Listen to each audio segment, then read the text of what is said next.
कार्तिक मास महात्म्य 26वां अध्याय।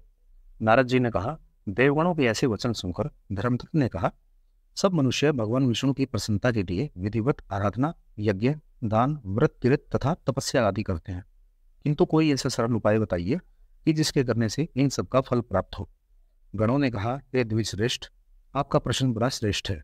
हम आपको भगवान विष्णु को शीघ्र प्रसन्न करने का उपाय बताते हैं। हम इतिहास सहित प्राचीन वृत्तांत सुनाते हैं, अतः आप सावधानी से सुनिए।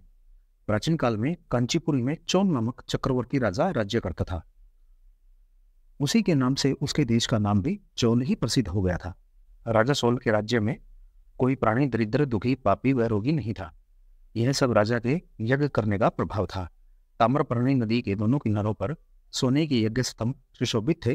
हे द्विजवर, एक दिन वह राजा भगवान विष्णु के पास गए। भगवान उस समय शेष शैया पर योग निद्रावश सो रहे थे।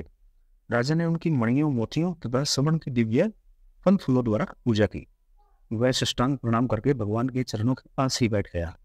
थोड़ी देर के बाद राजा ने अपनी नगरी कांचीपुरी के ब्राह्मण विष्णुदास को वहां आते हुए देखा। विष्णुदास भी भगवान की पूजा के लिए तुलसी दल और जल लिए हुए थे। विष्णुदास ने वहां आकर भगवान को विष्णु सुख मंत्रों द्वारा स्नान करवाकर मंजरी तथा दलों से उनका विधि पूर्वक पूजन किया। विष्णुदास के चढ़ाए हुए दलों से राजा के चढ़ाए हुए मणि, मोती व सुवर्णों के फूल ढक गए। राजा यह देखकर क्रोध में भर गए और बोले, ढोंगी मूर्ख, तूने मेरी चढ़ाई हुई मणियों, मोतियों व सोने के फूलों को तुलसी दल व अपने सादे फूलों से ढक दिया है। तू बेचारा भला क्या भक्ति करना जाने। तूने मेरे किए हुए विचित्र श्रृंगार को बिगाड़ दिया है। राजा की बातें सुनकर विष्णुदास को भी क्रोध चढ़ाया और वह राजा के गौरव को तुच्छ समझकर कहने लगा, हे राजन, तुम भक्ति करना नहीं जानते। तुमको अपना धन का घमंड है। बताओ, आज से पहले तुमने भगवान की कितने व्रत किए हैं? देवगण ने कहा।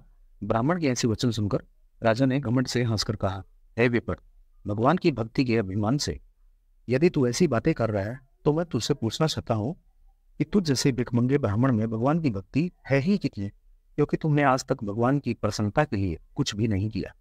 मैं तो कोई मंदिर ही बनवाया, तो तुम किस प्रकार का भला और किस प्रकार की भक्ति की बातें करते हो जिस पर तुम गर्व कर सकते हो? यहाँ जितने भी ब्राह्मण बैठे हैं, मेरी बातें वो ध्यानपूर्वक सुने और देखें कि भगवान विष्णु के दर्शन मुझे होते हैं या नहीं। इसके बाद दोनों की भक्ति के संबंध में आप लोग जान लेंगे। देवगण ने कहा।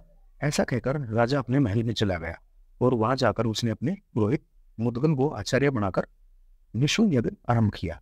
उसने उस यज्ञ में अनेक ऋषि महर्षियों को बुलाया, उनको बहुत सा अनाज और नगदी आदि दक्षिणा दी। जो यज्ञ पहले ब्राह्मण जी ने गया में किया था, वही यज्ञ राजा चोल ने अपनी नगरी चोल में किया। विष्णुदास भी अपने मंदिर में ही रहकर भगवान की प्रसन्नता के लिए व्रत करने लगा। उसने माघ तथा कार्तिक मास के व्रत किए। तुलसी के वन की ओर एकादशी को भगवान विष्णु के 12 अक्षर मंत्र का जाप किया। वह भगवान को प्रसन्न करने के लिए गीत गाता रहा।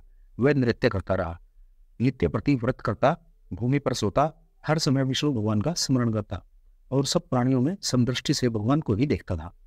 उससे भगवान को प्रसन्न करने के लिए माघ तथा कार्तिक के व्रत भी किए गए और उन व्रतों के नियमों का पालन भी किया और उद्यापन भी किया।